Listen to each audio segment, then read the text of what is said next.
Welcome back to the Blue Collar Trade Show, where real people share real stories about building, fixing, leading, and living with purpose. I'm Troy, and I'm here with the crew, Chad, Jim, Marissa. Each week we dig into lessons, have laughs, and hard-won wisdom from the folks who keep America running. Let's get into it. All right, welcome everyone to the Blue Collar Trade Show. We have a very special guest today by the name of Matt Fishbune. Matt, thank you for coming on. Thank you. Did I say your name? Fishbune. How do you say your last name? Fishbune, like Tribune, but I don't correct people anymore. My wife does. She's only been a Fishbune 18 years, but I'm good. Fishburne, Fishbone. Well, my name gets messed up all the time too. So, all right. So thank you for coming on the show. So we appreciate it. We were just talking a little bit about you growing up on the north side of Milwaukee when going to school in Madison. And so we want you to tell the story, but where we'd like to start these conversations is why, right? So so you were a young lad once, right? And you probably always dreamed of getting into the trades. And from how old were you? 4, 5, 6? Yeah, I think I was even earlier than that when my dream started. No. So where did it all start? So talk about that. So how did it? Give us a little background. Absolutely. So, like I said, I'm a cheesehead through and through from the great state of Wisconsin. So, and growing up, I was one of four. Both my parents from Wisconsin. I did all things sports. Right, you played everything that you could. Back at a time where they let you play every sport and you didn't have to specialize. So we played everything you could. When did that change? Part of when did that what's change? that? When did that change? We were just talking about that with my kids. Man, I think it's been the last 10 years or so, with all these crazy club sports that tell you have to specialize and get private lessons and practices and all that stuff. But it's unfortunate. It is. It is definitely unfortunate. You played them all. All right. So played them all. Played in high school, and then I played a little bit of college football, but part of that was senior year of high school, blew my knee out playing football, and then freshman year I came back, rehabbed it, was ready to go, blew my knee out again, and I did that twice. And up until then, I was going to be an NFL player, and I was going to be on SportsCenter after that, and had my career figured out, right? And then it was, oh crap, what do I do now? Like I'm done playing sports. And that's kind of when it dawned on me is like, you got to find a career, right? And you got to do something. And I say all that it is, I mean, everybody has that moment at some point in their life, right? Where it's like what you thought you were going to do changes. And I maybe had the dream a little too long, but I say all that because I love team sports. I coach my kids today, and moved to Chicago after I graduated. Was in some different, finance-related career fields. And 16 years ago, I stumbled into trenchless rehabilitation, underground infrastructure. Nobody even knows. Most people don't know what that means. A lot of your listeners may know what that means, but it sounded like a different concept that I had never heard of. But it was very PC.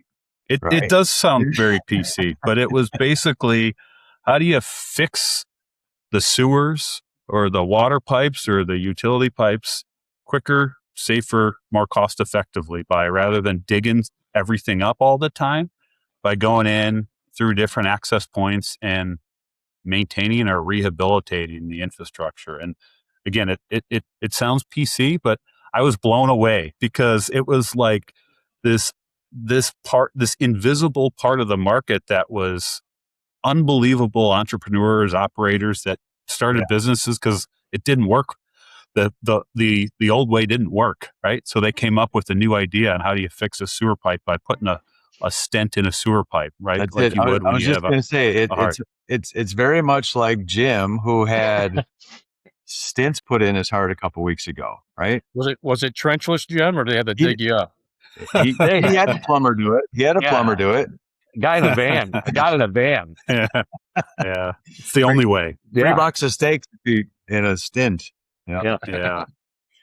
Well, so go back. All right. So I'm super eager to hear from anybody that's running a $100 million organization. But so you were playing sports. So football was the sport, or because you said you played them Football all? was a sport. Yeah, That was your football was a favorite sport. one. Everything That was else my favorite. Nothing like it, in my opinion. What position did you play? The greatest position there is to play in football, Kicker. which is quarterback. Yeah, Oh. second to kicker. Play quarterback. If I had little boys again, I would be either tape their right arm down so they can only be a left-handed thrower, or just freaking kick a field goal all day long through that field goal. Right? Long snapper. Long snapper is not a bad alternative That's as well. A good one. All right, so you're a quarterback, but you're not that old, so you're really cashing in. You don't think you have a chance anymore? You know what? If Tom There's Brady's a guy from your backyard that is still playing, and he's older than you. I know.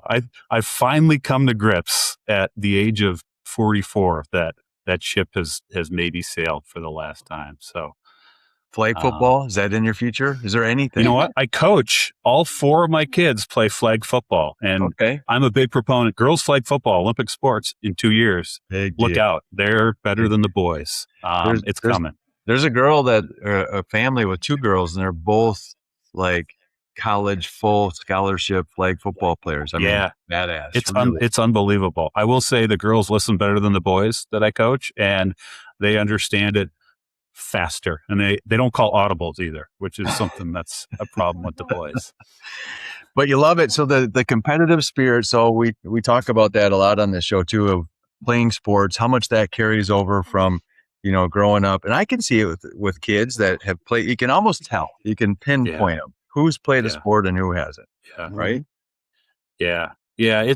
I think we talk about like people that have played sports, but also like, like people with a military background are not the only people we hire. We'll take people from all walks of life, but people that have played sports and have been in the military come in with like an inherent kind of different view of team and discipline and just thoughtfulness. And those are all characteristics that, we talk at Dukes a lot, is like where we make mistakes is we try and always hire for competency, right? Like, have they done that before? Do they have this certification? Have they run this truck? But really quickly it gets down to character, right?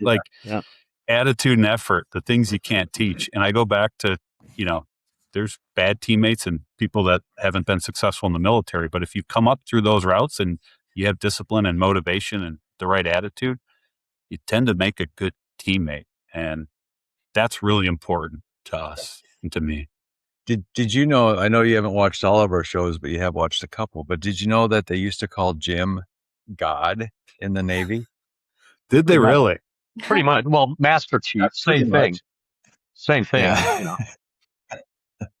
I can see that. I can can look it up. see that. Look up Navy and it's Jim right there. Yeah. Me and Popeye came up together. Yeah. I knew I recognized you from somewhere. Yeah. They're going to put him on like a $1 bill or something here soon. To be able to say that I drove one of those ships, that's pretty cool, right? That's very cool. Get out of the way. All right. So let me ask you, so we talked about that too. So character, people say it all the time, hire for character and train the technical. You don't agree? No, I agree. It's easier said than done. Yes. I agree. And the mistake that we've made is you put people in hiring manager roles that have never hired before. You train them once and you say, here's how you interview. And then they have their day job taking care of customers and employees. And then it's, one more thing. I got to interview this person. And they're looking for, do they check these boxes on competency? Like, do they have this? So we've realized that the character part, it's so important. And we always emphasize it when they're an employee, but we don't do a good job of screening for it enough consistently. And we always talk about it. How could you? I mean, that's a tough one, right? So do you have any magic tricks of how you kind of trick them into, all right, gotcha. All right, you're good or not good? Yeah. I don't think there's no perfect scenario, but we use a simple scorecard and we have a couple of questions for the hiring managers that get to like team over self, examples of like them taking on accountability, and do they have a growth mindset versus the fixed mindset of how they've always done. Those are our core values. They sound high and mighty, but when you're hiring somebody, those are key character items that you want to figure out. So we got a couple of questions that you can ask to get at that. But you just got to spend time with people. If you're doing this you can't, it's hard to interview for blue collar trades virtually. And sometimes we have to do it, but it's hard. You got to go and meet people where they are and ask some questions, and you can find out pretty quick. But if you're just looking at a resume and doing this, you're going to miss stuff. You're gonna So miss what's a an lot. example of one of those questions that you ask? I think asking questions about where people have failed, it always shows specific questions. And on the accountability side, it's give me an example of a time where you didn't take the accountability that you now think that you should have. And like, what was the result of that? And what would you have done different? Give me a specific example. Don't talk general. Tell me a specific example. Yes.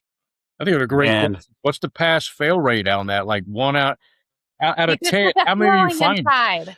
0 out of 10. Yeah. I mean, very quickly people give general answers. Like that's the easy opt out. Like the specifics, getting people that can give like thoughtful specifics are hard for all of us, like myself included. Right. So, but you want to see how people like reflect and like their thought process and, how they're thinking on their feet. So again, it's not perfect. You got to ask a couple questions and you'll get a nugget or two out of there, good or bad, from our experience. But it goes back to,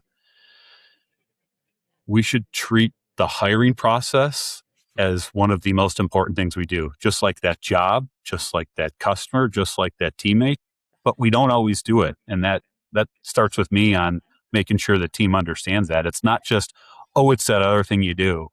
And we'll listen in our interviews, and our managers sometimes will say, I'm not ready for this, or I'm not prepared for this. And you're like, oh, crap. Like it's that always be hiring, thinking, right? So if you're always in a pinch and always need to hire something, you're going to make mistakes, right? So if you're always behind by 2 scores, you're going to make mistakes because you're scrambling, right? So it's staying ahead of it. That's the thing. Manpower planning. Most companies don't do that. They run off the, what happened today and what might happen tomorrow mentality. And that's which is 98% of them, right? Which is the whole, what we dig.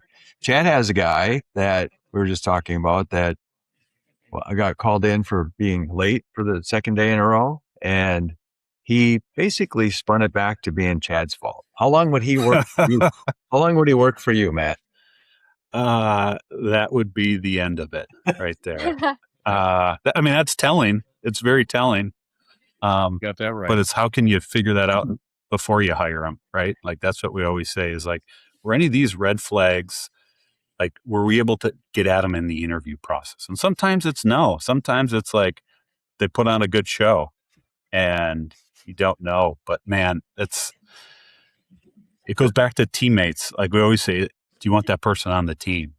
And if that person's not accountable, man, that's got to be tough, right, Chad? Like, it is, and I think that a lot of times your candidates on the way to the interview, they chat GPT or whatever how to have the perfect interview.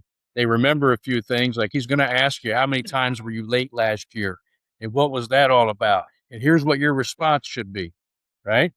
So it makes it even more difficult because who's going to say that when they're late, it's going to be your fault when you hire me?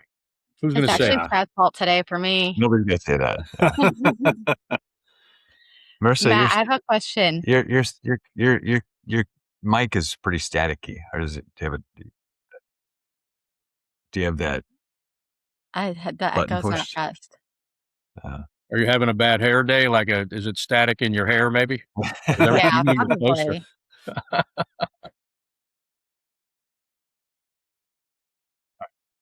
Well, we'll work through it. Usually they can clean this up. Okay. Go ahead with your question. Okay. So when you go to IHOP for breakfast, what's your go-to order? My go-to order at IHOP? Mm-hmm. Good picking that up, Matt. That's a great question, yeah. Marissa. Thank you. I go Grand Slam. You know what you're gonna get. What is That's that? Denny's. And that's It's Denny's, Denny's. brother. So I go to Denny's over There you IHOP. go. Is what I do. No. That's what I There you do. go. I walk out of IHOP and say, "This isn't Yeah. Denny's What the hell am I because doing you don't here? have the Grand Slam."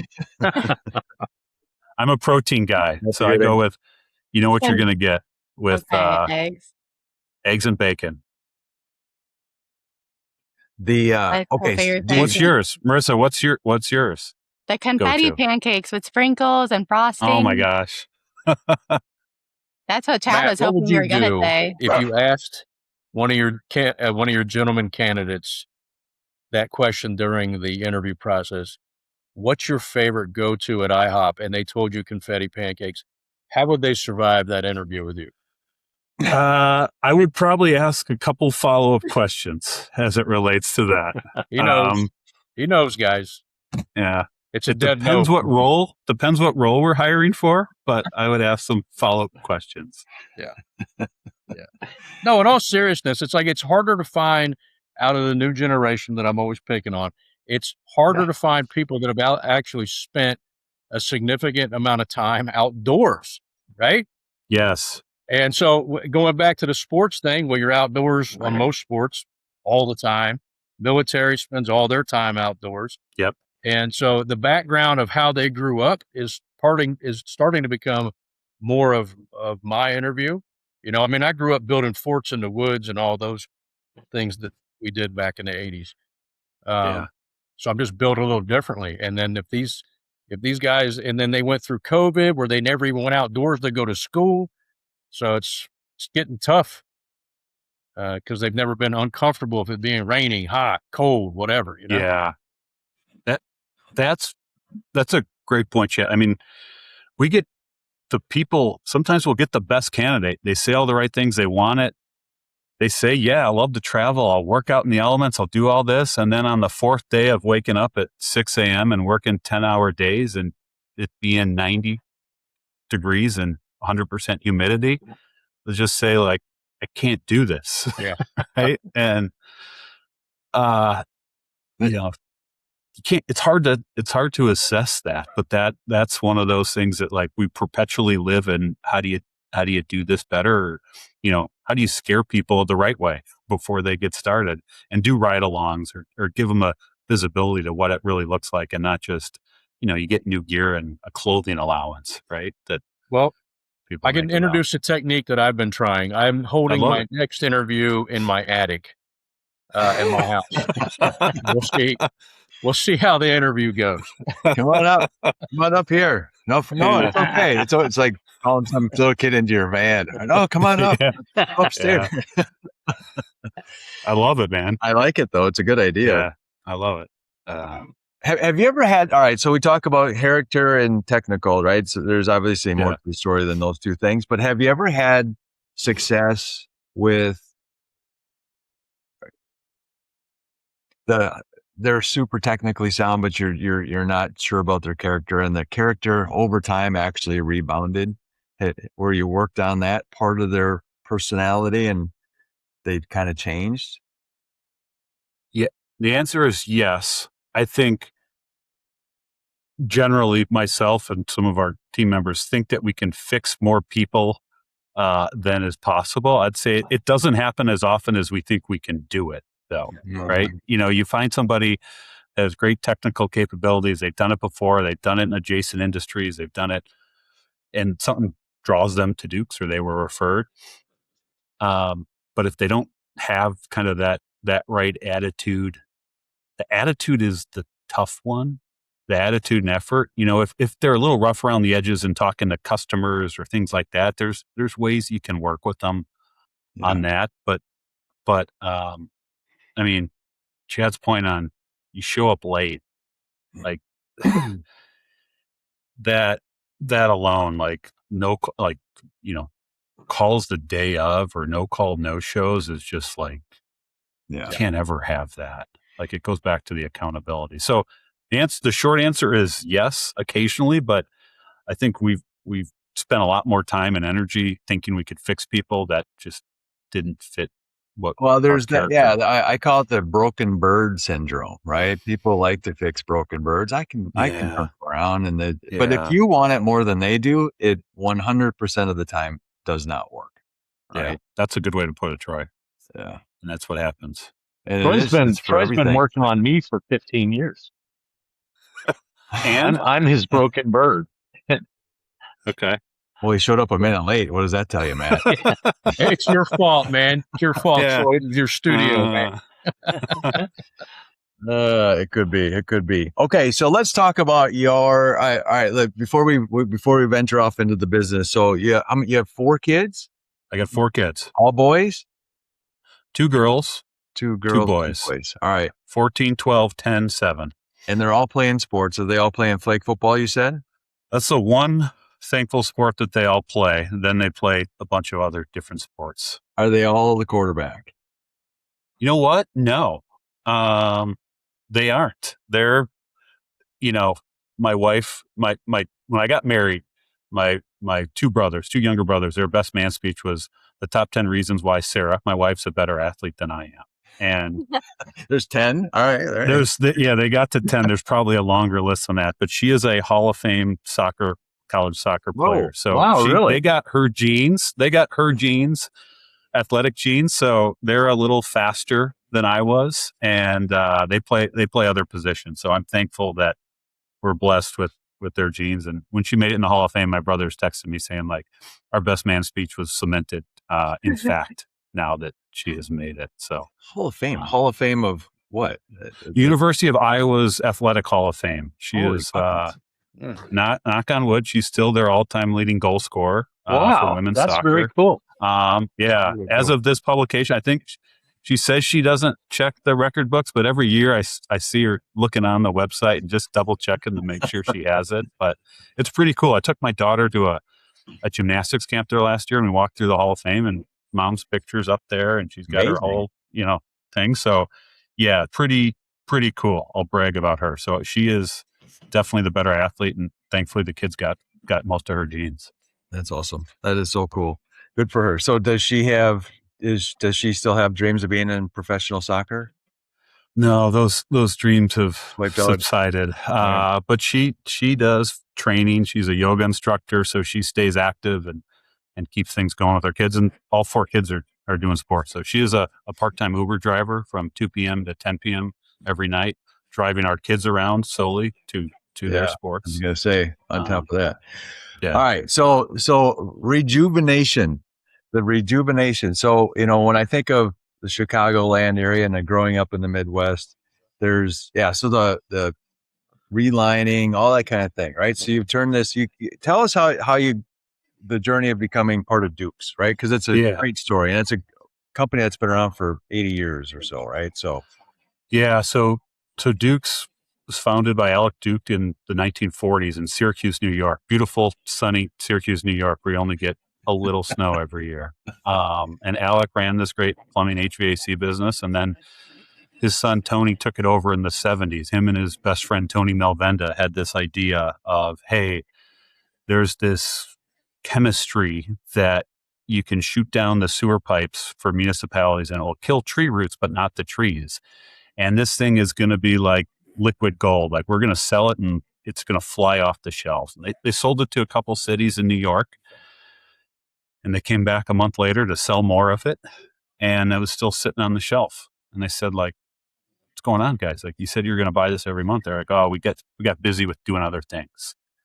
So Kevin and Tony said, okay, we're going to sell you it, but we're going to put it in the ground too. So we're going to dispense it and treat the pipe and do the work. And that's how Duke started. It was a product and a service, because municipalities have all kinds of things going on at all times.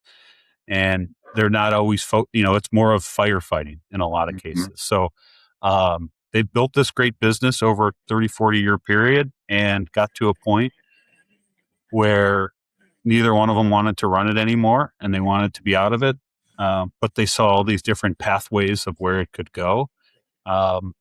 And they recruited me in at the time they were divesting of the business to kind of take it to the next stage. So thankfully timing worked out. It was good. I was winding down. We had just sold that kind of trenchless infrastructure business I was running, this product business, the stent and sewer pipes Yeah. that we were talking about. So we had sold that, and I'd gotten to know these guys very well. Kevin and Tony, just in the industry, and Mike Hogan, who was the CEO, who was their third partner. And they recruited me in kind of at that point 7 years ago to kind of take the reins of the business. So is the chemical still a thing?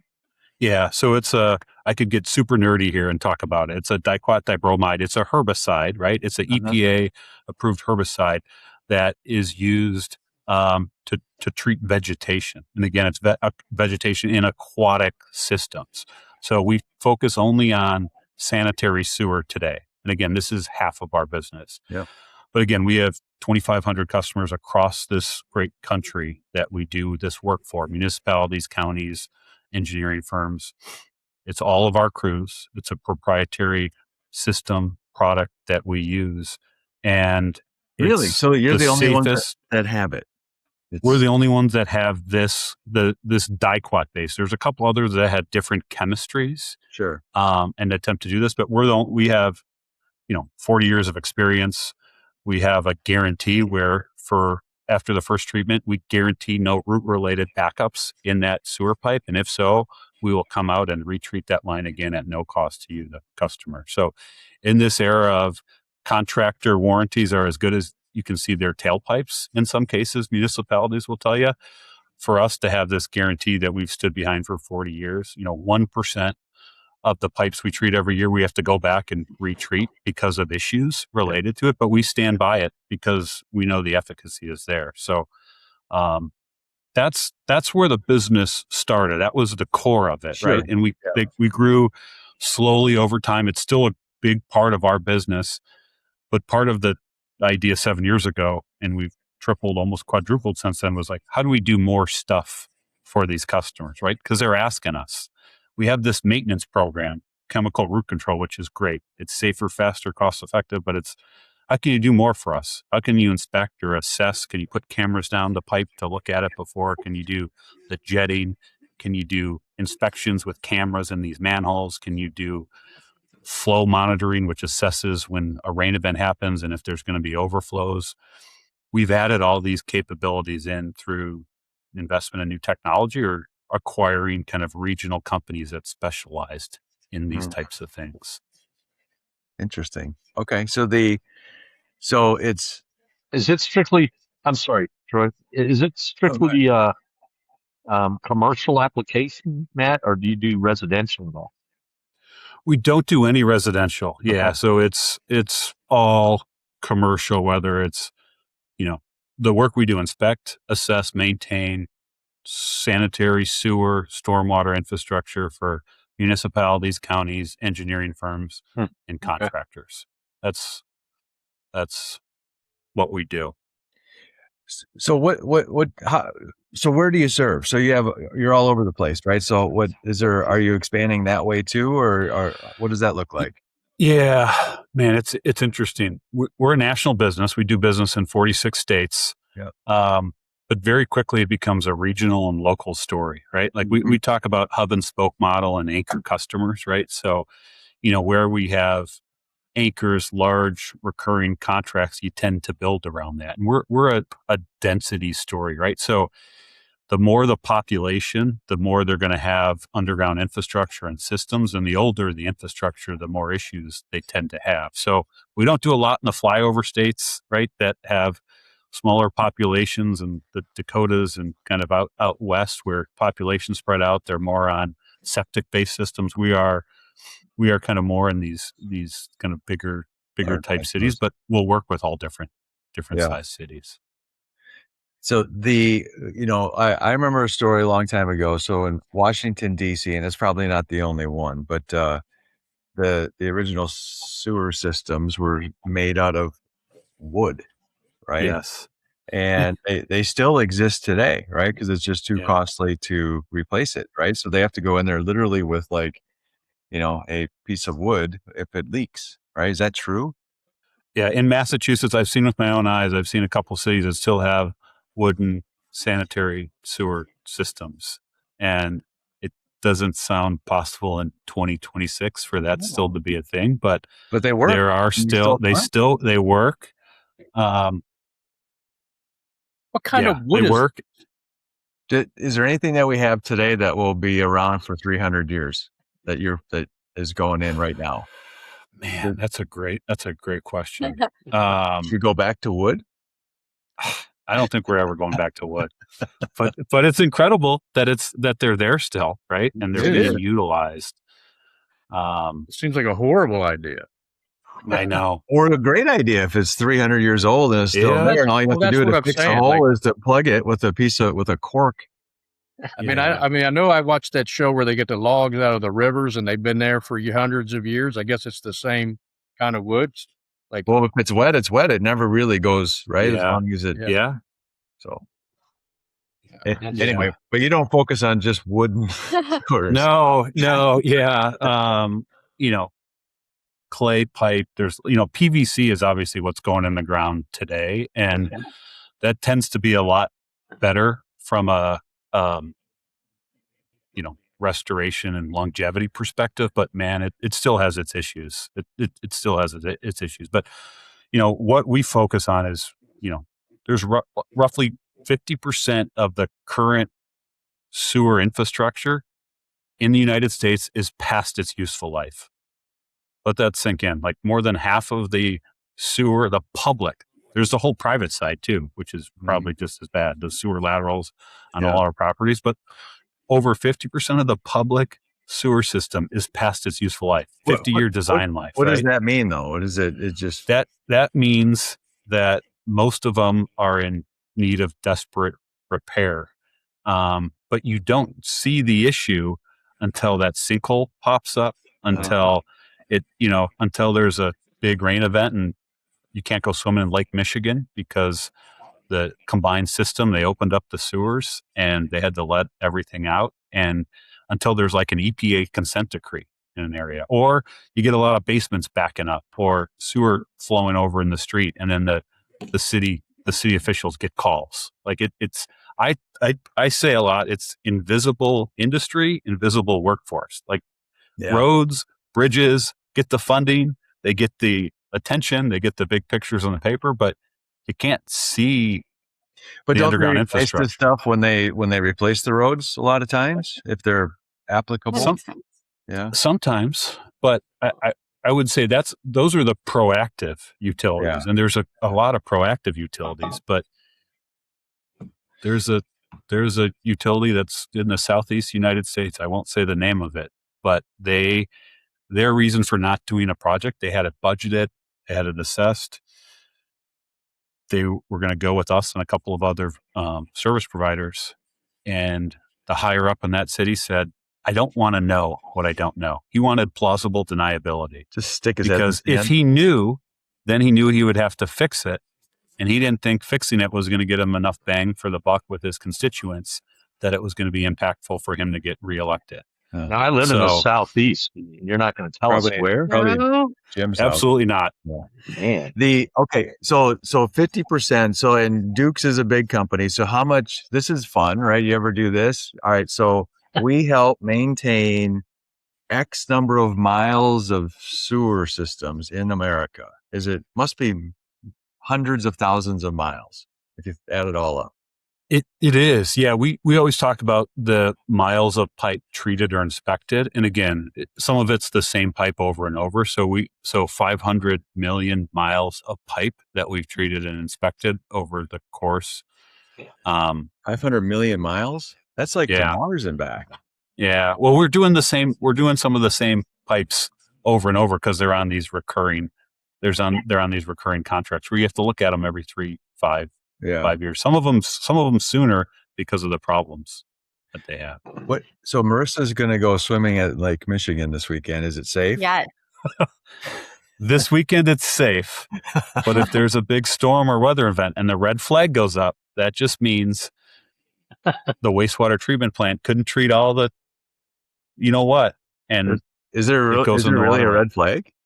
Absolutely. Oh. Most people don't know why. Don't know why you can't go swimming in lakes or even in some oceans, but it goes back to the wastewater treatment plants don't have the capacity in these significant rain events, and they'll have to do something. They'll have the water. The sewage has to go somewhere. Ew. It's not sharks, Marissa. It's just sewage. Yeah. You'll just All right. So let's get itchy. You won't get bit though.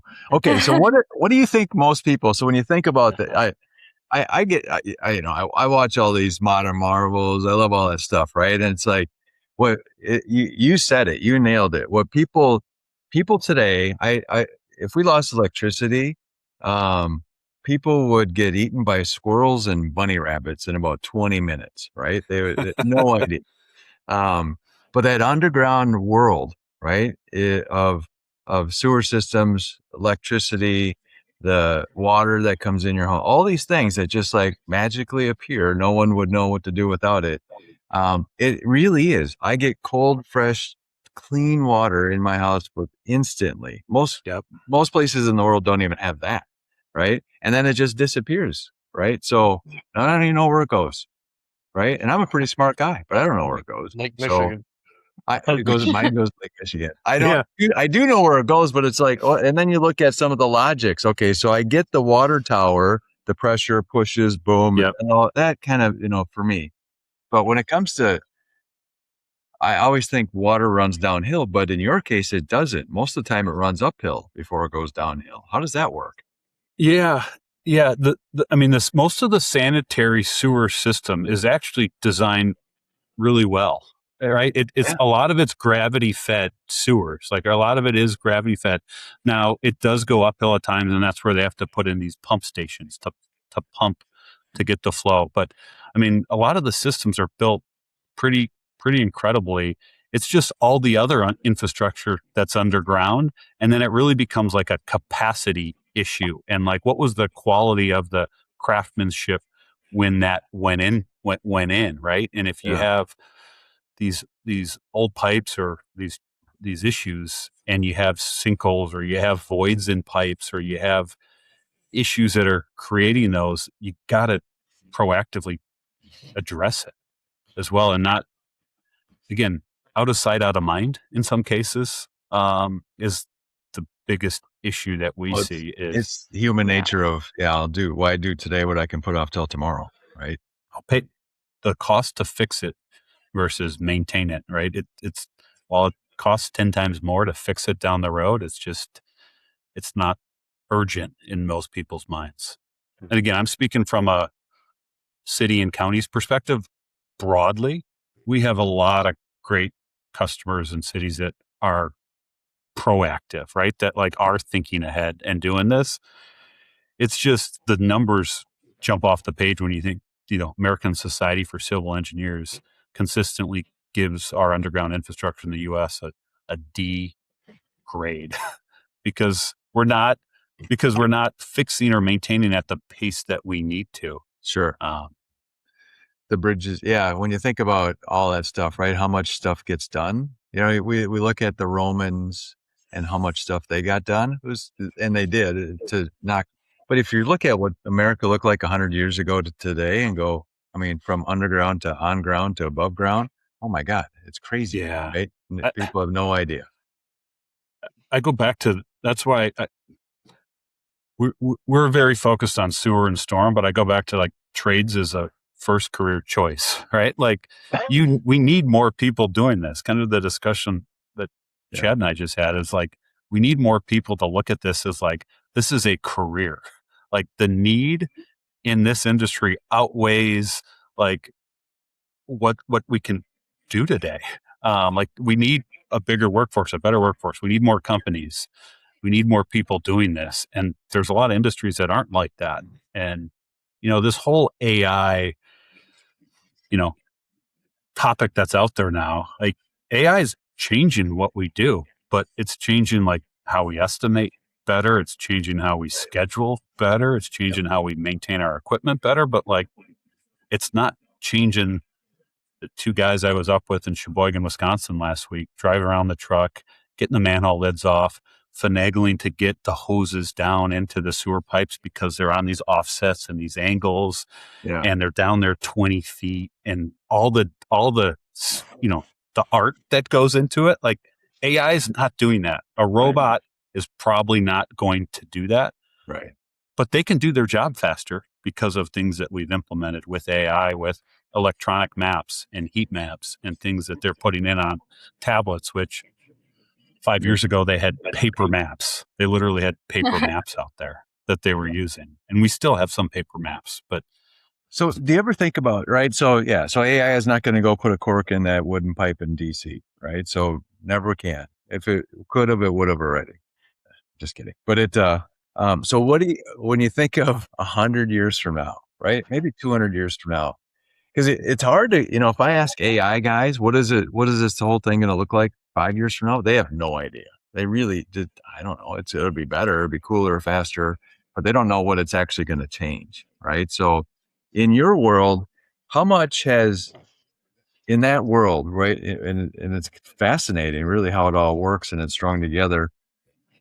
What has changed in the last 100 years, and what will, if you had a crystal ball, it will look that differently 100 years from now? Because water's water, still has, it goes downhill, all those things. How could it possibly change that much?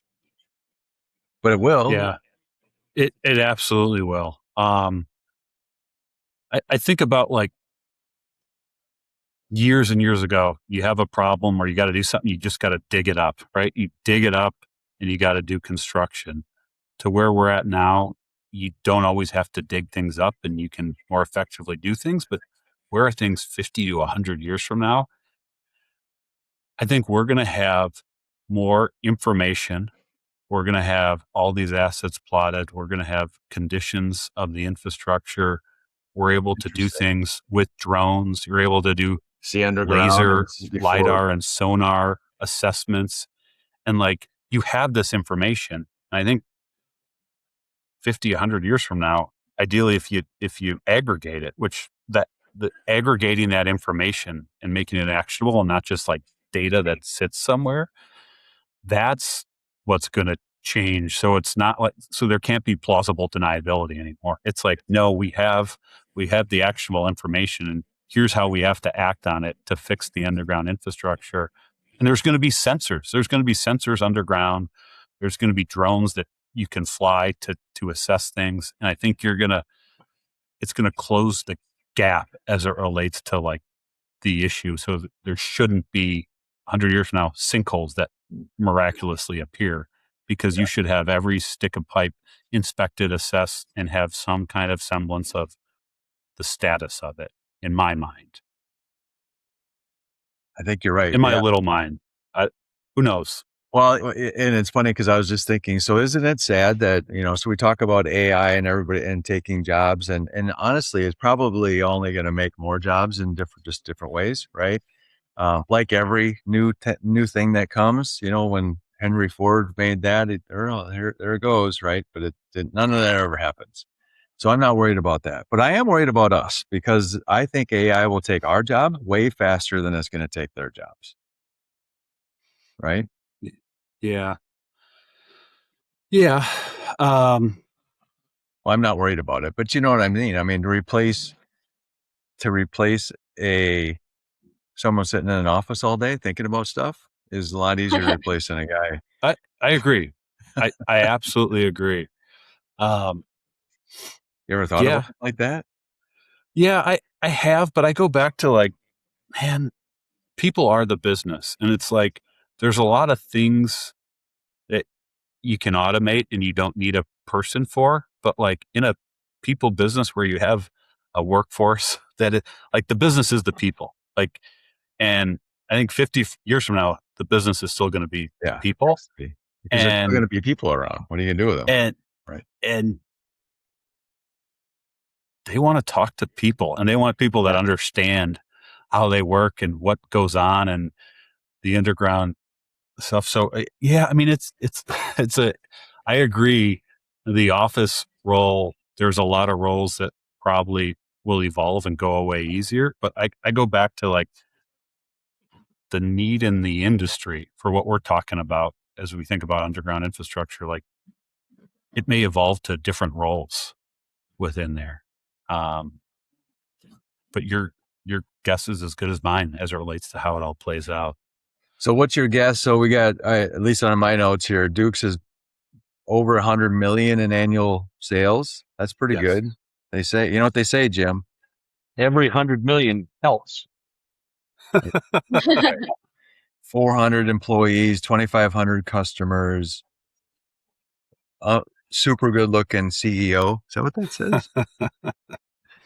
No. Don't know about that. So what's the future of Duke's, right? So before you put your final stamp on it, what's it going to look like? Yeah, I hope we're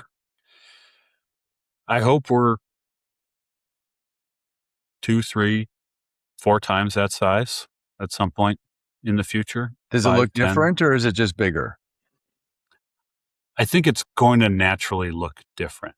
I think the thing that I wrestle with with the team here is, I reflect on like, where have we gone wrong, right? We've grown. It's never easy. Like you chase the quick win sometimes. And like where we've gone wrong is to get into sectors of the market where there's funding temporarily, but it's not core to what we do, right? Like we've gotten into more construction like services at times and stuff that it's a different customer, right? It's a different customer. It's more opportunistic. It's project based. And then you have this thing over here that doesn't fit. So I say that because like I've learned it the hard way of where we thought like, oh, great idea because we can make some money here, but like it's not core to us as it relates to like maintenance and inspection type work. So as I think about where Duke's goes, we may get into more rehabilitation work. We may get into more technical AI related inspection and assessment work. I think, there's different partnerships with engineering firms and vendors that we think about. There's different paths there, but it's got to be core to what we're good at, right? Yeah. And not just chase where the dollars may temporarily be, but it's a different business model. Yeah. If that makes sense. What's the craziest thing you've heard of the guys finding in the system? Dead Like, body. really? Does that happen? That probably happens. No, a lot. not often, but it's happened a couple of times. My ops manager, my SVP of I told you, operations. Chad, you can't hide them down there. You Yeah. got Yeah. Well, that's why I'm like, well, how many? Where? Yeah. It's only happened a couple of times. Where? The craziest, the water's plugged, right? the craziest one was we had this massive, large diameter sewer, and my SVP of operations had this. We were having trouble like sending these little robots, camera robots down there. So my SVP of ops decided to create like a jet ski with a camera on it. So you want to think about where you don't want a jet ski is in the sewers. But if you had to go in the sewer on a jet ski, has its perks, right? It's one of one. Like there's not a lot of people that can say that they've done that. So, but yeah, those were 2 unique ones. Wow. Crazy. Okay. All right. Jim, I've been hogging all the questions. You probably have a couple. No, I don't. I mean, I find this very fascinating because like you said, it's something that you just don't think about, unless your toilet backs up, then you think about it. But the amount about it this morning then.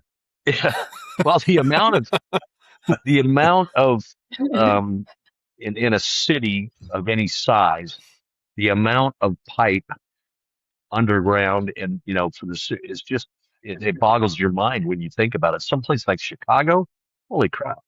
Or then in New York with all the they compete with the subways for crying out loud. It's just a lot of stuff underground, which is crazy. Yeah, it is. I love those. You'll see they're kind of stock photos, but like New York City when they do open cut and they'll show all the different pipes in every direction. It's just like that's where a picture is worth 1,000 words, and it's kind of funny. But then one of the core services we do is we'll do assessments of sewer laterals to make sure there's no cross bores being gas pipes boring through the sewer pipes. And we do that work because if homes were built kind of pre 2000, a lot of cases, they marked all the utilities, but they didn't mark where the sewer lateral was. So when they put in new gas pipes in a lot of these areas, some of them are going through sewer pipes. And that's a scary thing. We don't find many of them, but we do find some of them, especially as they're laying more underground infrastructure. Jim, to your point, like you don't appreciate it until you actually see it, where unfortunately you'll see it a couple times a year. It'll show up on the news. Somebody's house blew up because a gas line was cross-bored into a sewer lateral, and the gas backed up into the house. And it's unfortunate, but nobody really even understands that because it's all underground, and you don't really think about that day to day. Yeah. Interesting. All right. And so you said also you were from Milwaukee, whereabouts? So I was born in Milwaukee. I lived Port Washington and Mequon, which are just north of Milwaukee. I lived a year of my life in Grand Rapids, and then moved to the Chicago suburbs when I was in high school. So I've lived in Chicago ever since, but I root for all things Wisconsin when it comes to sports. I've adopted everything Chicago except their horrible sports teams. Well, yeah, I thought Cubs it's were hard to root for amazing. the Bears. Well, the Brewers are better. So, just record wise, This year, yeah, Wrigley may be more fun. Wrigley's a little more fun. The best time. The Brewers are awesome right now. Yeah. They're killing it. 22-0. Was that I was yesterday? just gonna say, yeah. I saw Biggest Robin shutout in Yount. 120 years. I saw Robin Yount play his first game for the Brewers Oh my gosh! Back when he was playing shortstop. years Right? and years ago. Yeah, Yeah. Oh man. we were there. I had relatives in Waukesha, and Okay. we were visiting, and my uncle took us all to a ball game, and it was Robin Yount's first game. Oh my gosh. Yeah, One of the greatest 17, ever. For the 18? Brewers. I mean, he was a man. kid, 17 years old. Milwaukee County Stadium. Yeah, I remember it well. with the brewer that slid down into the beer. Yeah, now it's so PC. Yeah. He doesn't even slide into a beer mug anymore. I took my kids to the game the other day. He just goes down the slide and gives like thumbs up. But Bernie the Brewer, that was when he was the real deal. When he went into a beer mug after a home run. That's awesome. I don't know why we had to do that, you know? I would volunteer for that job, actually. Yeah. Well, you You and do me that both. every night, don't you? End up in the bottom of a beer glass. If it's a good day. Yeah. All right, Chad, what you got? So the AI conversation, it's always one of them uncomfortable ones for me, because I do hear a lot of people being very optimistic about where it's going, how convenient it's going to be. And I don't disagree with that. But do you agree with me when I say that I'm afraid that it's also making people dumb? Yeah. Because, and I don't mean it in a derogatory sense. What I mean is it's robbing us of that critical Wait, thinking. you can't say I don't mean in a derogatory way. In a nice way. You're dumb. Right. Yeah. Just like I think it's robbing us of our critical thinking, because I don't mean that it's like back in the day, I had to remember my phone number, right? Well, now the phone does that, and it's pretty reliable. Something pretty catastrophic would have to happen for me not to have my phone working. But for me to be able to show up on a job and do what I do, it involves some really critical thinking skills. And AI, I don't think is ever going to replace that. And I'm afraid that that's what we're being robbed of by it, and we're just making ourselves dumb. Yeah. I agree with you, Chad. I heard Mark Cuban say something about AI that I thought was really good. I don't know if you like Mark Cuban or not. That's not the point. But he said he sees AI as two camps, and I completely agree with him. It's going to be the first camp is going to be people that are going to do the bare minimum and use it to just get things done faster and not learn anything. Just like, how can they skate by around corners and get stuff done? The other one is people are going to use it to learn more and be more efficient and get even more done. And I think those two camps is like how I see AI. I see people that use it, that sent an email and didn't even know what they sent, but it answered what they said. You can't even ask questions of them. And I think other people will use it when we're doing this bid we just did for the city down in Texas, where it gathered all the intel on the city. It gave us maps. It gave us past pricing. It allowed us to like get information that would taken 2 weeks in a site visit before. And we were able to look at that in an hour. And we can do more of those going forward. And like, that's where I see like AI allowed us to think critically faster versus check the box, got it done. And I don't even know what it did for me. Like that. Yeah. I'm afraid of number one of That's people what I'm doing saying. that. But Yeah. I don't have much hope that Camp 2 is going to be the majority. But it isn't the majority now. It never has been. So that's a 7 out of 10. Most people don't have that kind of personal responsibility anyway. So I don't know if you believe in that, Matt. I'm rating my that's Yeah. a show, Matt. You know what I mean, though, right? Yeah. Yeah. Yeah. Man, I don't know if you you noticed, ask all Matt, these but questions. Chad's a little cynical. Chad's A little bit. Just a Because he little has to do everybody else's job. Just a little bit. One last question. Yeah. Going back to the beginning in your intro, quarterback dreams got crushed, and all that. And that's very sad. But have you ever seen Napoleon Dynamite, the movie? Yes. Uncle Rico. Yeah. You still have those moments where you set up the camera? I never set up the camera, but it did take me it did take me a good like 5+ years to get over I think I could still do this. But that ship has sailed. I tell my kids it was the best thing that ever happened to me. Well, I kind of knew the wouldn't answer already because Uncle Rico will never be able to run $100 million. You never. I do appreciate the Napoleon Dynamite Uncle Rico reference. There you go. Though. That is Now, one thing would happen if something else didn't, right? So if that would have changed, then just say, "Oh, you wouldn't exist today." So boom, take that, little one. You wouldn't have met a Hall of Fame body from a soccer player. There you go. Yep. So, there you go. Until my wife, this conversation revolves around her today. Tell her she needs to be more thankful that your NFL career did not work out. Oh, man. She may laugh harder than I laugh if I say that out loud. All right. That's good. Marissa, I have a question that's going to turn the corner on a couple things, but Marissa, you can go first. I feel like this whole conversation just reminded me like the Teenage Mutant Ninja Turtles, like talking about the underground stuff. That's all I kept thinking every time he was explaining things. So I do have 2 questions, actually. So Lake Michigan, do you think there's the sirens? Do I think there's what? Sirens? The sirens in the water, how they keep saying that there's like mermaid sirens. Do I think they're mermaids? Do I think they're in there? Yeah. I haven't heard that, actually. So I haven't heard that. So I'm not sure that's a real thing, but I'm going to do a Google search after this call. Let's go on TikTok and watch all the videos. And then what's your favorite tool? It can be in general, not just related to your industry. This is the weirdest thing. Her sound is like... my favorite, what? You cut out right when you said it. My favorite tool. Yeah. Like a pop. A manhole hook. Okay. Wow. We can't work. We can't work.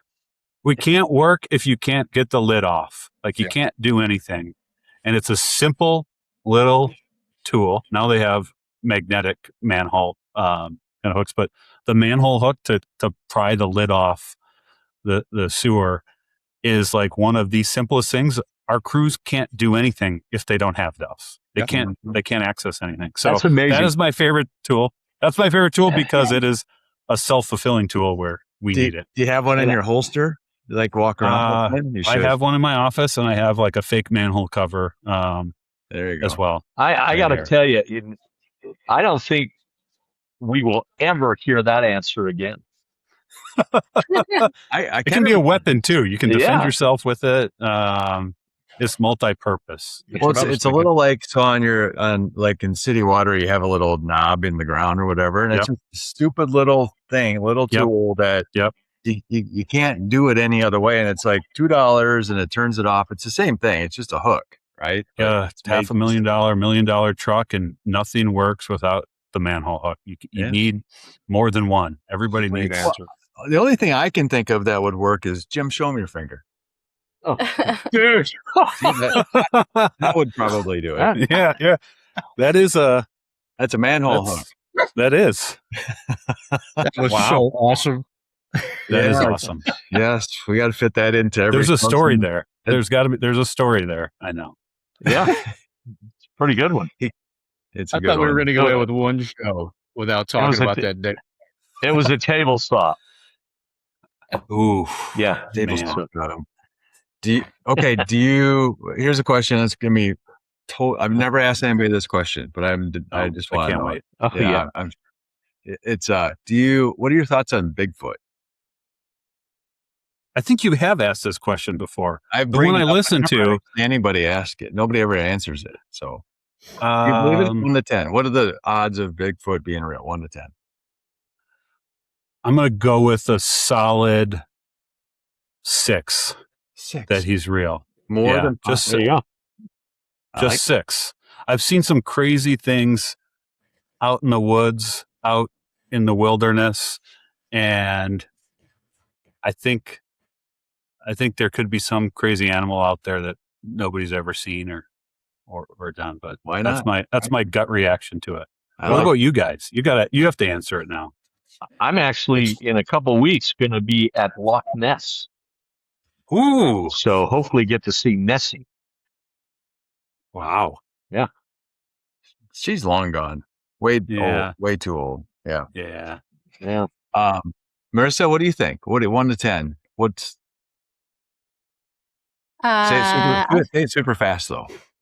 Did you hear? Yes. What was it? 10. Yeah. Okay, Chad. 10. It's just too fun not to be real, you know? Yeah. It's like everything else. I want it to be real so bad that I'm just going to guess it with a 10. I want to go to the Pacific Northwest. I want to go to Skinwalker Ranch. I want to see it all. Yeah, why not? I want all that crazy stuff to exist. Yeah. What's your answer, Troy? I'm all in. I think it's great. I'm a 10. Okay. Let's do it. Okay. Yeah. It's hard to be in the middle because then you're not committing to anything. I'm in. Yeah. So kind of like my answer. Yeah. Well, 6 is better than 5. That's why. Yeah, I couldn't do 5. I couldn't do 5. Maybe. Yeah. He's got a lot of employees. He has to stay in the middle. I didn't say 10, guys, and I didn't say 1. That's right. You convinced me either way. Yeah. There you go. Somebody will be mad about that answer. I'm sure. I guarantee you. Yeah. Not us, though. All right. Funny last plug for Dukes or anything else you want to talk about, Matt. I say the trades are, you guys know, first choice career. I got 4 kids. I think one of the 4 at least will not go the college route. Not that that's a bad thing, but it's just, it should be a first choice option. And I think I appreciate you guys doing this podcast. And I think the work that you guys do backs that up. And that's why I was excited to see this was one of the things that the team had lined up, because it aligns with what my values are and what we do every day. So just say thank you guys for having me on and spreading the word as well. Absolutely. Thanks for being here. Thank you, Matt. We appreciate it. Appreciate it. Thank you. Here's the Matt. All right. Thank you. Thanks all. Thank you, Matt. We'll talk to you soon. Hang on one second.